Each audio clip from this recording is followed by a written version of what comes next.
আজকে একটা তথ্য শেয়ার করব। আজকে 27 তারিখ আমরা ব্যাংকক থেকে ঢাকায় ফিরছি। এই সময় যেটা পেলাম যে আমরা ভিতরে ওয়েট করছি, আর প্রায় 10-12 জন হবে। তারা একটু ভিতরে যেখানে চেক করে, চেকের ওই ভিতরে মানে বিমানে ওঠার আগে।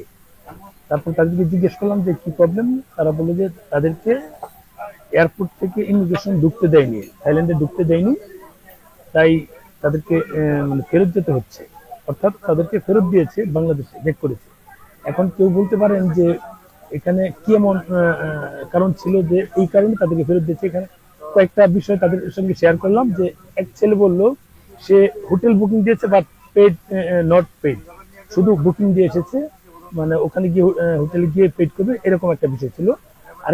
আরেকজনকে জিজ্ঞেস করলাম যে আপনাদের কি প্রবলেম। তারা বললো যে তারা 30 তারিখ পর্যন্ত হোটেল বুকিং দিয়েছে, কনফার্ম বুকিং, এবং পেড করে এসেছে। বাকি 4 তারিখ পর্যন্ত থাকবে, এই সময়টাতে তারা এই বুকিং দেয়নি, এখানে গিয়ে বুকিং দেবে, সেটা তারা অ্যালাউ করেনি। বুঝলেন বিষয়টা। আর আরো কয়েকজন আছে, তাদের সঙ্গে কথা হলো, জিজ্ঞেস করলাম কি কারণ। তারা সেম বললো যে এই হোটেল পেড বুকিং ছিল না। সবারই একই প্রবলেম। একজন কিছু দিয়ে এসেছে, একজন পুরোটাই দেয়নি, মানে হোটেল বুকিং কমপ্লিটলি না পেলে কাউকে ঢুকতে দিচ্ছিল না। এটা হচ্ছে এখানকার হিসাব। এখন এই কারণে যেতে পারেনি। এখন অনেকে বলতে পারে যে আমি তো হোটেল বুকিং না দিয়েই চলে যাই, আমার তো জিজ্ঞেস করে না। তার মানে আপনি ভিআইপি পারসন, এমনটা ভাবার কোনো সুযোগ নাই।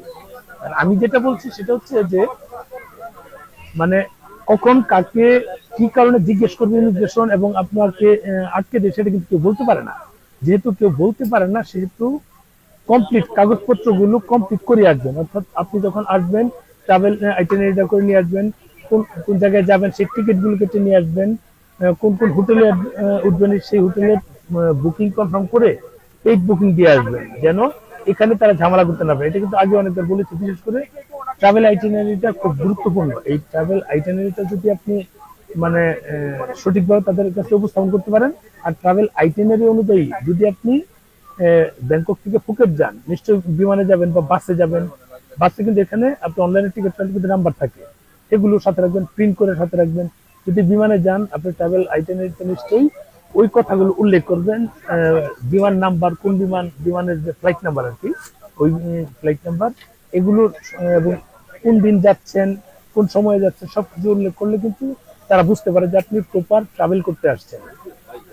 এখন আমি তো বললামই, অনেকেই বলবে যে ভাই আমাদের তো এগুলো কিছুই লাগে না। এখন আমি বলি, আমি প্রথম 2বার শুধু হোটেল বুকিং দিয়ে এসেছিলাম, এরপরে আর কখনোই আমি হোটেল বুকিং দিইনি।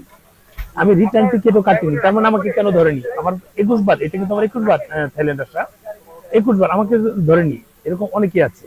আমাকে যে ধরবে না সেটা না, আমাকে ধরেনি, কেন ধরেনি এটা আমার সৌভাগ্য।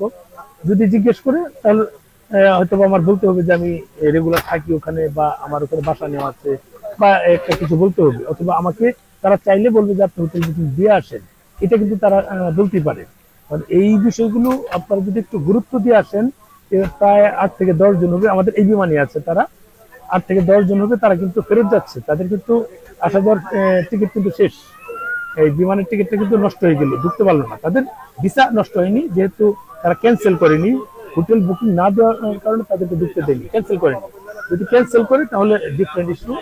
ক্যান্সেল যেহেতু করেনি, তারা আবার আসতে পারবে, এসে মানে পরবর্তীতে যেহেতু ভিসার মেয়াদ আছে, পরবর্তীতে আসতে পারবে। আর এখানে পাশাপাশি আরেকটা বিষয় বলে দিই, আপনার ভিসার মেয়াদ যদি ধরেন 28 তারিখ থাকে, আপনি 27 তারিখ ঢুকতে পারবেন। 28 তারিখ রিস্ক নেওয়া ভালো না, অনেক সময় ফ্লাইট ডিলে হয় বা বাতিল হয়, তখন প্রবলেম হয়ে যাবে। আপনি অন্তত একদিন হাতে সময় নিয়ে ঢুকবেন। আপনার ভিসার মেয়াদ লাস্টের দিন থাকা অবস্থায় আপনি ঢুকে যাবেন, কোনো অসুবিধা নেই। একদিন হাতে রেখে ঢুকে যাবেন। এরপরে যেদিন ঢুকবেন ওখান থেকে ঠিক 59 দিন পর্যন্ত আপনি এখানে স্টে করতে পারবেন, একটা না।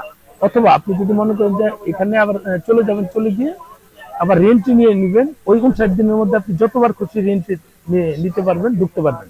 কিন্তু আপনি যদি বলেন যে 50 বার নিতে পারবেন, অসুবিধা নেই। কিন্তু 50 বার যে নিবেন, এর উপযুক্ত কারণ দেখাতে হবে। আপনি 50 বার কেন নিবেন? নিশ্চয়ই কোনো ক্রাইম করার জন্য আসবেন, বা অন্য কোনো উদ্দেশ্য থাকতে পারে। এরকম যদি প্রমাণ দিতে না পারেন, তাহলে কিন্তু তারা এতবার দিবে না, এটাও ঠিক। মানে যতবার খুশি নিতে পারবেন, তার অর্থ এই না যে আপনি 50 বার নিবেন কোনো উপযুক্ত কারণ ছাড়া। যাই হোক, এই যে তথ্যটা শেয়ার করছি, অনেকেই মানে গাইরানি করে যে আমি তো এগুলো এই হোটেল বুকিং ট্রাভেল কিচ্ছু লাগে না, কার কখন কি লাগে সেটা কেউ বলতে পারে না। এই যে এই লোকগুলো কিন্তু 8-10 জন এখন বলে যে তাদের গেট আপ খারাপ, নিশ্চয়ই না, আমি তো তাদেরকে দেখলাম এক একজন 8টা 10টা দেশ ঘোরা আছে, সিঙ্গাপুর, মালয়েশিয়া, দুবাই, এই চায়না, এইসব অনেক দেশ ঘোরা আছে, তারপরেও তাদেরকে ঢুকতে দেয়নি শুধু হোটেল বুকিং না থাকার কারণে। কনফার্ম হোটেল বুকিং অর্থাৎ paid hotel booking, not confirm, paid hotel booking লাগবে। আপনার অগ্রিম যে পেইড করা হয় সেটা লাগবে, সেটা মানে আবারও বলছি আপনাদের ধরবে না, কিন্তু যদি ধরে বসে তখন কিন্তু বিপদে পড়বেন, ক্ষতির সম্মুখীন হবেন। এই হচ্ছে বিষয়। ভালো থাকবেন, শেয়ার দিয়েন।